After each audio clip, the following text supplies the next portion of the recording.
ঘরোয়া কিছু উপকরণ দিয়ে খুব সুন্দর করে ঘরে বসে আপনারা স্যান্ডউইচ তৈরি করতে পারেন। হ্যালো এভরিওয়ান, আসসালামু আলাইকুম। কেমন আছেন সবাই? আমি অল্প কিছু ইনগ্রেডিয়েন্টস দিয়ে খুব সুন্দর করে একটি স্যান্ডউইচ তৈরি করে নিয়েছি এবং এর সাথে একটি মেয়োনিজও তৈরি করে নিয়েছি। মেয়োনিজের রেসিপিটি আমার চ্যানেলে অলরেডি দেওয়া আছে। আপনারা চাইলে মেয়োনিজের রেসিপিটি আমার চ্যানেল থেকে দেখতে পারেন। এখানে আমি স্যান্ডউইচের ভিতরের পোরটা তৈরি করব। সেটার জন্য একটি মুরগিকে জাস্ট মাংসের পিসটুকুকে সেদ্ধ করে নিয়েছি হালকা একটু লবণ আর রসুন দিয়ে। সেই সেদ্ধ করা মুরগির মাংসটুকুকে ভালোভাবে স্লাইস করে নিয়েছি। এই যে স্লাইস করা মুরগিটুকুকে জাস্ট পেঁয়াজ এবং হালকা একটু লবণ দিয়ে ভালোভাবে তেলের মধ্যে ভাজি করে নেব। এখানে জাস্ট অন্য কোনো ইনগ্রিডিয়েন্টস দিতে হবে না। জাস্ট চিকেনটাকে একটু পেঁয়াজ দিয়ে ভালোভাবে শুকনো শুকনো করে ফ্রাই করে নিলেই হবে।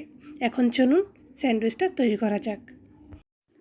বন্ধুরা, তোমরা স্যান্ডউইচ তৈরি করার জন্য অবশ্যই স্কোয়ার শেপের ব্রেড নেওয়ার চেষ্টা করবে। আমার কাছে স্কোয়ার শেপ ছিল না, তো যেটা ছিল আমি সেটা দিয়ে তৈরি করে নিয়েছি, কোনো সমস্যা হয়নি। বাট তোমরা চেষ্টা করবে স্কোয়ার শেপের ব্রেড দিয়ে বা স্যান্ডউইচের কিছু ব্রেড থাকে সেই ব্রেডগুলো দিয়ে স্যান্ডউইচ তৈরি করার। আমি এখানে ব্রেডের চারপাশের যে পোর্শনটা আছে ওইটা কেটে নিচ্ছি। কেটে নেওয়ার পরে এই ব্রেডগুলোর মাঝখানেই আমি স্যান্ডউইচের পুরটা দেব। স্যান্ডউইচের পুরটার জন্য সেখানে আমি কিছু গাজর কুচি এবং শসা কুচি করে নিয়েছি এবং ফ্রাই করে রাখা মুরগিটুকু দিয়ে দেব এবং সাথে দিয়ে দেব মেয়োনিজ। আমি মেয়োনিজটি নিজে ঘরে তৈরি করেছি। আপনারা চাইলে হোমমেড মেয়োনিজগুলো তৈরি করে খুব সুন্দর করে পুরটি তৈরি করে নিতে পারেন। এখন সবগুলো উপকরণ ভালোভাবে মিক্স করে নেব এবং এই মিক্সিং ডোটাই কিন্তু আমি ব্রেডের মাঝখানে দিয়ে দেব। আমি এখানে মোট 4 পিস ব্রেড নিয়েছি। আপনারা যত পিস খেতে চান তত পিস ব্রেড এখানে কেটে সুন্দর করে সার্ভ করে নেবেন। বন্ধুরা, তোমাদের কাছে যদি আমার ভিডিওটি ভালো লেগে থাকে অবশ্যই আমার চ্যানেলটি সাবস্ক্রাইব করবে এবং লাইক কমেন্ট শেয়ার দিয়ে পাশেই থাকবে এবং রান্নার এরকম নিত্য নতুন ভিডিও দেখতে হলে অবশ্যই কমেন্টের মাধ্যমে জানাবে। এখন আমি স্যান্ডউইচের যে পুরটি তৈরি করেছি সেটা ব্রেডের চারপাশে খুব সুন্দর করে দিয়ে দিব এবং দুটি ব্রেড একসাথে অ্যাডজাস্ট করে নেব। পুরটি সুন্দর করে সেট করা হয়ে গেলে এখন আমি আরেকটি ব্রেড সেটার উপরে দিয়ে দেব।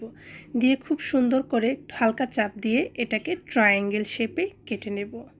তো বন্ধুরা, বাসায় অল্প কিছু ইনগ্রেডিয়েন্টস থাকলে ঠিক এভাবে বিকালের নাস্তা হিসেবেও কিন্তু আপনারা স্যান্ডউইচ তৈরি করে নিতে পারেন। আশা করি এই ধরনের নাস্তা কিন্তু বাচ্চারা খুবই পছন্দ করবে।